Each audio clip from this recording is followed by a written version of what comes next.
מאוד דאגה והרבה סימני שאלה יוסף העניין הזה היום, כי רוב האנשים אומרים, ובצדק, פייזר לא בדקה מספרים גבוהים מאוד של נשים בהיריון בחיסון. למה בעצם משרד הבריאות החליט בכל זאת שזה בטוח וכדאי לנשים? בואי נדבר קודם על נתונים. הנתונים הם שלאורך החודשים של האפידמיה הזאת, היינו סביב 1 עד 2 נשים במצב קשה קריטי בהיריון. המספרים בחודש דצמבר-ינואר הוכפלו.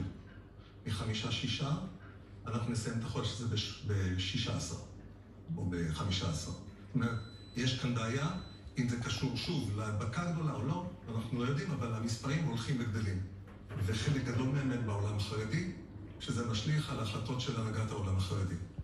עכשיו, אנחנו יודעים מה החיסון הזה עושה. נכון שלא נבדקו בחיסון של פייזר יותר מ-23 נשים. בתוך עשרות אלפים, 30,000 שבדקו. נכון. בעצם לא בדקו נשים בהיריון. לא בדקו מפני שלמעשה פסלו נשים בהיריון להיכנס, אבל בכל זאת היו נשים שנכנסו להיריון ולא ידעו שהן בהיריון. אז היו 23 נשים והכל עבר אצלם בסדר, כולל הלידות שלהם והעוברים שלהם והכל. אנחנו גם מכירים את המנגנון של החיסון הזה, ועל דעת כולם בנקודה הזאת. גם ארגון הבריאות, ארגון הגינקולוגים האמריקאי וגם הארגון הישראלי, הסיכון של החיסון הזה הוא 0 מבחינת נשים בהיריון. אין שום סיבה שאישה בהיריון לא תיקח את החיסון הזה, ואנחנו היום ממליצים לכל אישה, בגלל שמערכת החיסון של נשים בהיריון היא בנחיתות מסוימת, בגלל שהיא צריכה להתמודד עם עובר במקביל אצלה, אנחנו ממליצים לנשים בהיריון להתחסן, ואני חושב שמשרד הבריאות צריך לתעדף מחדש ולהכניס את החיסונים לנשים בהיריון בקדימות גבוהה יותר.